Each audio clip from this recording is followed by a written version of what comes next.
Meu nome é Letícia Queiroz de Andrade, eu sou sócia fundadora de um escritório que chama Queiroz Maluf Advogados, que é um escritório especializado nessa área de infraestrutura e direito regulatório.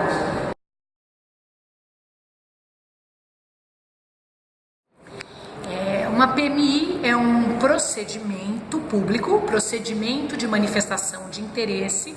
Então é um procedimento por meio do qual a iniciativa privada, empresas ou um grupo de empresas manifesta interesse num determinado projeto de utilidade pública. E por ser de utilidade pública, ela pede autorização do poder público para desenvolver uma série de estudos, investigações e mesmo projetos de obras relacionados a esse projeto. Ela se diz interessada em fazer esses estudos. Se o poder público achar que de fato esse projeto ao qual os estudos se referem é de utilidade pública, ele autoriza a empresa a desenvolver os projetos e essa empresa ganha o direito de ser ressarcida de todos os custos que ela incorreu na realização desses estudos e projetos, mas que vai ser indenizado não pelo próprio poder público diretamente, mas pelo vencedor da licitação, no caso desses estudos serem aproveitados numa futura licitação promovida pelo governo.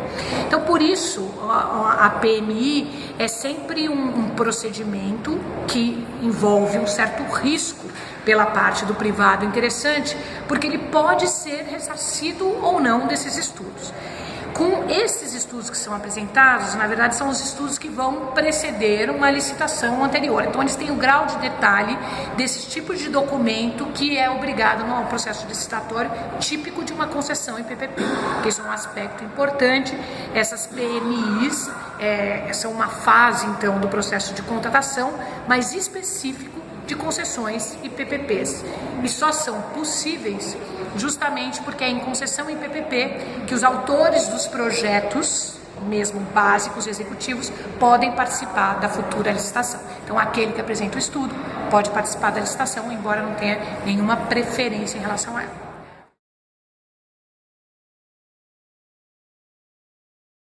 As concessões e as PPPs, elas têm um protagonismo maior da iniciativa privada numa área de empreendedorismo. Numa área, a gente está falando de concessão de PPP, estamos sempre falando aí de projetos de um certo porte, alguns bem grandes, outros menos, mas sempre de um porte relevante, Estamos falando de utilidades públicas, equipamentos públicos, infraestrutura, logística e por aí vai. Então é bem no nicho de atuação do empreendedor, de correr risco, de realizar empreendimentos com um certo grau de risco, que permite até um descolamento do que era anteriormente planejado. Então é muito típico da iniciativa privada. E do ponto de vista da remuneração, que eu acho que é o principal aspecto aí dentro dessa questão do futuro desse tipo de contratação, é porque esse tipo, no caso da concessão integralmente, e no caso das PPPs, normalmente, pelo menos parte dessa remuneração vem da cobrança de tarifa. Então, as concessões e as PPPs, exceto as concessões administrativas, que é paga só com recurso público, é um modo de fazer com que sejam feitas intervenções de utilidade pública custeada por recursos que não só do Tesouro. Então ela abre uma nova possibilidade. E quem é que paga então, se não é recurso de Tesouro? Os usuários dessas obras. Então a gente também pode dizer que concessão, para além de ser uma forma de contratação e uma forma de execução de um empreendimento, é também uma forma de financiamento desse empreendimento.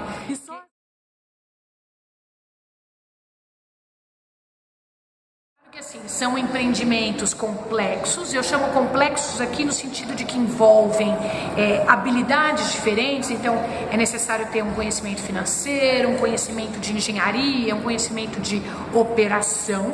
Então normalmente, e mesmo empresas grandes, é difícil que compareça uma só. Então é um tipo de empreendimento que as empresas comparecem em grupos, normalmente formando consórcios mais ou menos informais, e assim participando em grupo viabiliza que empresas que não sejam só as de grande porte, mas mesmo as de médio porte, possam participar. O importante é que as empresas conheçam um pouco do que é, que regra, para elas poderem se organizar para empreender nesse tipo de empreendimento.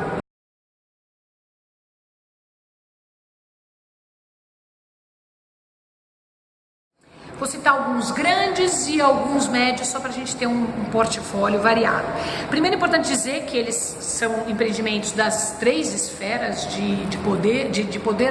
das 3 esferas federativas, então tem empreendimentos federais, dos estados e dos municípios. Para citar um exemplo de empreendimento federal, a gente tem as concessões de aeroportos, né, que já teve uma leva, tem uma nova por vir. Também federal, as concessões de portos, né, aí desde contratos de arrendamento até terminais portuários privativos um pouco menores. Para dar agora um exemplo de concessões de estados, a gente tem, para dar um exemplo de uma concessão de metrô, uma concessão de transporte coletivo intermunicipal, metropolitano, um BRT, é um exemplo disso. Para dar agora um exemplo municipal, a gente tem desde concessões de centros administrativos municipais, que são, portanto, bem menores, concessões de saneamento, água e esgoto, resíduos sólidos, ou seja, há todo um universo aí bastante diversificado de projetos que podem ser objeto de uma concessão ou de uma PPP.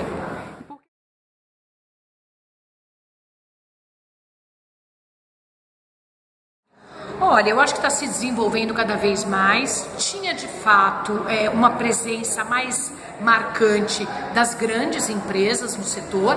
Então, o que eu acho que é novidade é para empresas que não tenham grande porte participar, mas elas estão começando a se estruturar. É claro que precisa ainda, algumas regras estão sendo adaptadas, já tudo é possível, mas algumas questões que servem de gargalo para a entrada dessas empresas, como por exemplo, obtenção de garantias bancárias, contratações de empréstimos, empréstimos ponte, isso é algo que no universo de alguma dessas empresas ainda é desconhecido. Então tem toda uma parte de descoberta desse universo e de uma certa flexibilização que a gente está vendo que o mercado, eu estou dizendo aí agora, o mercado público está se adaptando para tentar dar mais oportunidade e, portanto, ampliar as oportunidades de negócios aí no país por meio também dessas modalidades de contratação.